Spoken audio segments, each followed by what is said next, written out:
की बहुसंख्यक और जन जन की भाषा, मातृभाषा, राष्ट्रभाषा और राजभाषा प्यारी हिंदी के सुधी विद्वानों, विद्वद वरेण्य शिक्षकों, लब्ध प्रतिष्ठ हिंदी प्रेमियों तथा सविशेषकर ईपीटीजीटी हिंदी 2016 के समस्त जिज्ञासु प्रतियोगियों, आपके समक्ष है यूपीटीजीटी हिंदी 2016 के व्याकरण के उस अतिरोचक प्रश्न पर शोध की यह चर्चा करूंगा जिसे माननीय चयन बोर्ड ने व्यर्थ और नाहक में महिमा मंडित किया है और प्रतियोगी जगत को भ्रम, चुनौती और सर्वाधिक मानसिक यातना दिया है।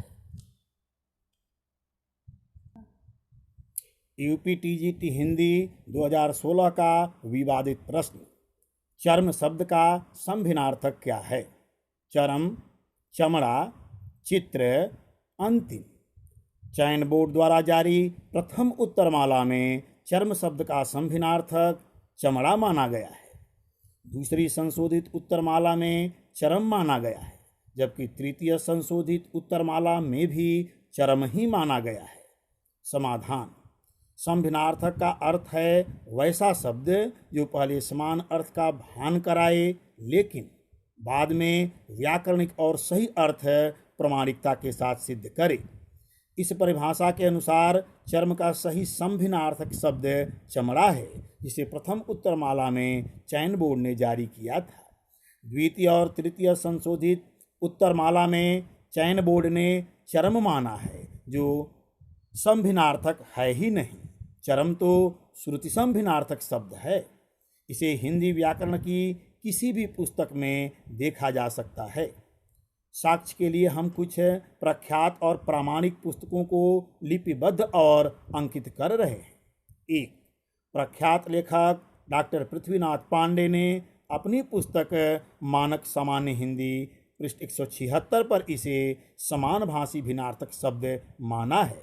यह IAS 2003 और मध्य प्रदेश PCS 1993 में पूछा गया है।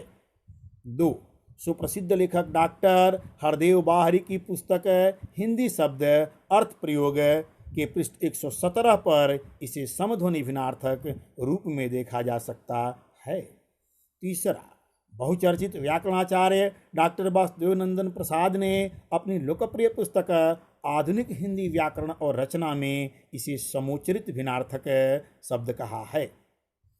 चौथा, डॉक्टर निर्मलेंदु ने उपकार सामान्य हिंदी रूपरेखा व्याकरण एवं प्रयोग पृष्ठ 76 पर इसे श्रुति संभिन्नार्थक शब्द लिखा है। सही उत्तर साक्ष्य के साथ। चर्म का सही संभिन्नार्थक चमड़ा है, जिसे माननीय चयन बोर्ड ने प्रथम उत्तरमाला में जारी किया है। चर्म को संस्कृत में त्वक, हिंदी में त्वचा, आवरण, खाल और अंग्रेजी में स्किन कहते हैं। यह असली रूप में रहता है। सामान्य जन या पाठक या लोग इसे चमड़ा ही मानते हैं। चर्म के पर्यायवाची में चमड़ा ही लिखा जाता है। शुरू में यह चर्म का समानार्थी अर्थ देता है। चमड़ा को चर्म के पर्याय शब्द के रूप में ही आम जन की धारणा रही है। व्याकरण के दृष्टिकोण से चर्म चमड़ा का सुष्ठु, सटीक, तात्विक, सही और भिन्नार्थक प्रयोग। क चर्म, त्वचा, खाल, स्किन। असली हालत में रुधिर, मांस, वसा, चर्बी से संयुक्त। प्रयोग, चमारों से पशु का चर्म उधड़वाया गया। साक्ष्य, डॉक्टर हरदेव बाहरी हिंदी शब्द अर्थ प्रयोग 71वां युग्म पृष्ठ 45। 1 महाकवि वाण के साले कवि मयूर चर्म चित्रक कुष्ठ रोग के निवारणार्थ सूर्य शतक का प्रणयन किए। 2 चर्म पीड़िका, चेचक, स्मॉल पॉक्स गंदगी की बीमारी है। 3 चर्म तरंग, चर्म पर झुर्रियां बुढ़ापे का लक्षण है। 4 गर्मी के दिनों में श्याम चर्म दूषिका दाद से सर्वाधिक परेशान हो जाता है। ख चमड़ा, लेदर, साफ किया गया चर्म। प्रयोग, यह जूता चमड़े का बना हुआ है। साक्ष्य, डॉक्टर हरदेव बाहरी हिंदी शब्द अर्थ प्रयोग युग्म 71वां पृष्ठ 45।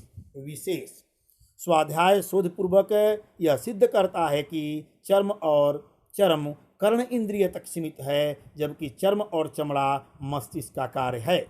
चर्म चरम में श्रवण की समानता, फिर अर्थ की भिन्नता, जबकि चर्म चमड़ा में अर्थ की समानता, तत्पश्चात अर्थ की भिन्नता की सिद्धि। अस्पष्ट विभाजक रेखा। चर्म मूल अवस्था का द्योतक है, जबकि चमड़ा तत्पश्चात का अर्थात चर्म शोधन के बाद का कमाया हुआ चर्म, साफ किया हुआ चर्म। फिर दोनों में अस्पष्ट विभाजक रेखा है जो संभिन्नार्थकता को सिद्ध और संपुष्ट करती है।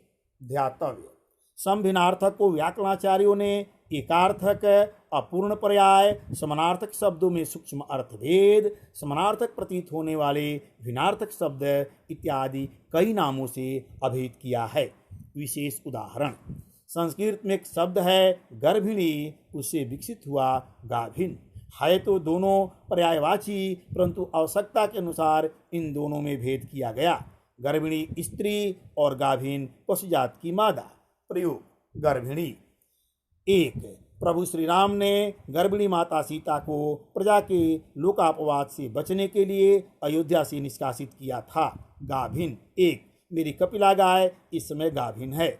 आकृति, आकार: गेंद की आकृति गोल है। श्री कृष्ण के कान में मकर की आकृति के कुंडल शोभायमान हो रहे थे जो भक्तों को मंत्रमुग्ध कर रहे थे। बनावट, रचना: 1. महामुनि विश्वामित्र के मुख से धनुष यज्ञशाला की रंगभूमि की अद्भुत बनावट का बखान सुन विदेह राज जनक अत्यंत प्रसन्न हुए और अपार सुख मिला। 2. राम सीता विवाह मंडप की अत्यंत विचित्र बनावट को देखकर ब्रह्मा भी वेशुद्ध हो गए।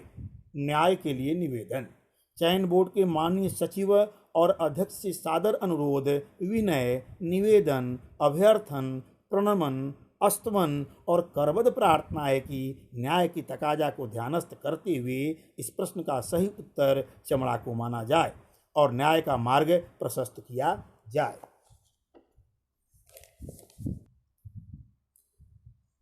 कृपया संपर्क सूत्र 9936301833 पर किसी भी तरह की जानकारी हेतु संपर्क कर सकते हैं।